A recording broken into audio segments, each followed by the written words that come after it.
Lendo a Bíblia em um ano. Dia 173. Primeira leitura. 2 Reis, capítulo 3, versículo 1, ao capítulo 4, versículo 17. Jorão, filho de Acabe, começou a reinar sobre Israel em Samaria, no 18º ano do reinado de Josafá, rei de Judá. E reinou 12 anos. Fez o que era mal aos olhos do Senhor, porém não como seu pai, nem como a sua mãe, porque tirou a coluna de Baal que o seu pai havia feito. No entanto, aderiu aos pecados de Jeroboão, filho de Nebate, que havia levado Israel a pecar, e não se afastou deles. Mesa, rei dos Moabitas, era criador de gado, e pagava o seu tributo ao rei de Israel com 100.000 cordeiros e a lã de 100.000 carneiros. Mas, depois da morte de Acabe, o rei dos Moabitas se revoltou contra o rei de Israel. Por isso, naquele instante, Jorão saiu de Samaria e reuniu todo o exército de Israel. Mandou dizer a Josafá, rei de Judá: "O rei de Moabe se revoltou contra mim. Você irá comigo à guerra contra Moabe?" Josafá respondeu: "Irei! Sou como você é, o meu povo é como o seu povo, e os meus cavalos são como os seus cavalos." E Josafá perguntou: "Por que caminho iremos?" Jorão respondeu: "Pelo caminho do deserto de Edom." Partiram o rei de Israel, o rei de Judá e o rei de Edom. Após 7 dias de marcha, não havia água para o exército e para os animais que os seguiam. Então, o rei de Israel disse: "Ah! O Senhor chamou esses 3 reis para os entregar nas mãos de Moabe." Josafá perguntou: "Não há aqui algum profeta do Senhor para que consultemos o Senhor por meio dele?" Um dos servos do rei de Israel respondeu: "Aqui está Eliseu, filho de Safate, que era servo de Elias." Josafá disse: "Está com ele a palavra do Senhor." Então, o rei de Israel, Josafá e o rei de Edom foram falar com Eliseu. Mas Eliseu disse ao rei de Israel: "Que tenho eu a ver com você? Vá falar com os profetas de seu pai e os profetas de sua mãe." Porém, o rei de Israel lhe disse: "Não, porque o Senhor Deus é quem chamou estes 3 reis para os entregar nas mãos de Moabe." Eliseu disse: "Tão certo como vive o Senhor dos exércitos, em cuja presença estou, se eu não respeitasse a presença de Josafá, rei de Judá, não daria atenção nem olharia para você. Agora me tragam um músico." Enquanto o músico tocava, o poder de Deus veio sobre Eliseu.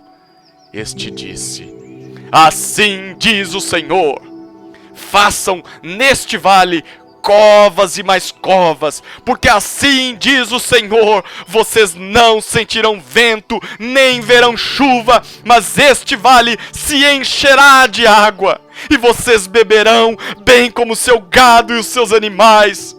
Mas isto ainda é pouco aos olhos do Senhor. Ele também entregará Moabe nas suas mãos. Vocês conquistarão todas as cidades fortificadas e todas as cidades principais. Cortarão todas as árvores frutíferas, taparão todas as fontes de água e danificarão com pedras todos os campos de cultivo."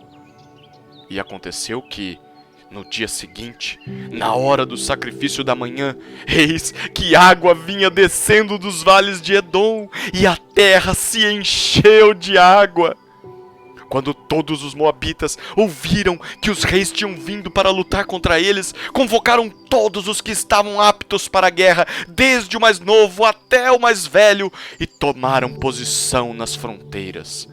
Os moabitas se levantaram de madrugada, e quando o sol raiou sobre as águas, viram que as águas diante deles estavam vermelhas como sangue. E disseram: "Isto é sangue! Certamente os reis se destruíram e se mataram um ao outro. Agora, moabitas, é hora de pegar os despojos." Mas, Quando eles chegaram ao arraial de Israel, os israelitas se levantaram e atacaram os moabitas, os quais fugiram deles. Os israelitas entraram na terra e também aí mataram os moabitas.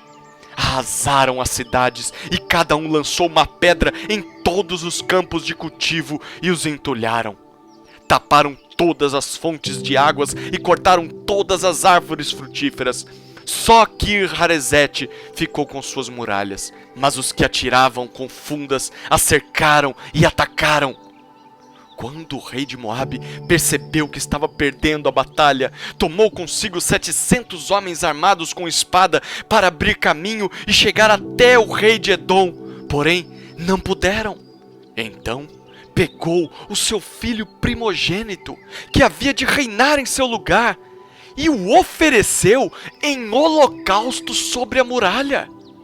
Houve grande ira contra Israel, e por isso eles se retiraram dali e voltaram para sua própria terra. Certa mulher, viúva de um dos discípulos dos profetas, clamou a Eliseu dizendo: "O meu marido, seu servo, está morto, e o Senhor sabe que esse seu servo temia o Senhor Deus. Mas veio o credor para levar os meus 2 filhos como escravos." Eliseu perguntou à mulher: "O que é que posso fazer por você? Diga-me, o que é que você tem em casa?" Ela respondeu: "Esta sua serva não tem nada em casa, a não ser um jarro de azeite." Então Eliseu disse: "Vá, peça emprestadas vasilhas a todos os seus vizinhos, vasilhas vazias, muitas vasilhas. Depois, entre em casa, feche a porta atrás de você e dos seus filhos e derrame o azeite em todas aquelas vasilhas. Ponha à parte as que forem ficando cheias." A mulher foi embora dali e fechou a porta atrás de si e dos seus filhos. Estes lhe passavam as vasilhas e ela as enchia.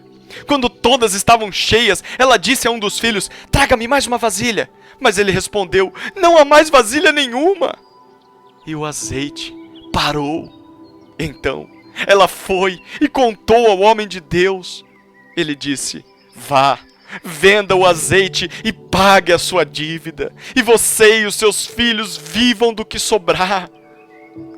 Certo dia, Eliseu passou por Sunem, onde morava uma mulher rica, que insistiu para que ele ficasse para uma refeição. Assim, todas as vezes que passava por lá, entrava para fazer uma refeição. Ela disse ao seu marido: "Vejo que este passa sempre por aqui e é um santo homem de Deus. Vamos fazer um quarto pequeno no terraço da casa e colocar nele uma cama, uma mesa, uma cadeira e uma lamparina. Assim, quando ele vier à nossa casa, poderá ficar ali." Um dia, vindo o profeta para ali, retirou-se para o quarto e se deitou. Então disse ao seu servo Geazi: "Vá chamar esta sunamita." Ele a chamou e ela se pôs diante do profeta. Este tinha dito a Geazi que dissesse a ela: "A senhora nos tem tratado com muito cuidado. O que podemos fazer pela senhora? Podemos falar em seu favor junto ao rei ou ao comandante do exército?" Ela havia respondido: "Eu estou bem, vivendo no meio do meu povo." Então o profeta perguntou a Geazi: "O que se pode fazer por ela?" Geazi respondeu: "Ora, ela não tem filhos, e o marido dela é velho." Eliseu disse: "Vá chamá-la." Ele a chamou, e ela se pôs à porta.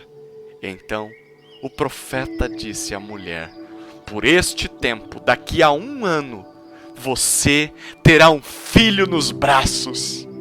Ela disse: "Não, meu senhor, homem de Deus, não minta para esta sua serva."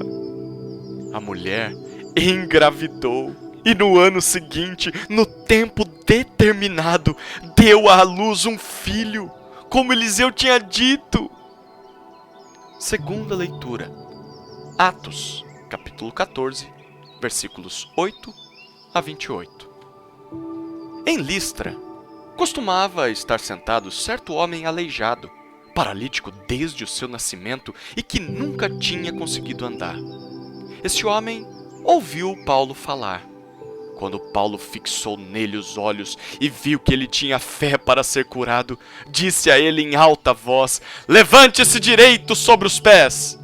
O homem saltou e começou a andar. Quando as multidões viram o que Paulo tinha feito, gritaram em língua licaônica: "Os deuses, em forma de homens, desceram até nós!"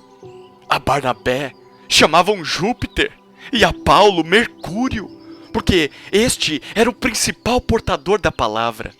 O sacerdote de Júpiter, cujo templo estava em frente da cidade, trazendo touros e grinaldas para junto dos portões da cidade, queria oferecer um sacrifício juntamente com a multidão.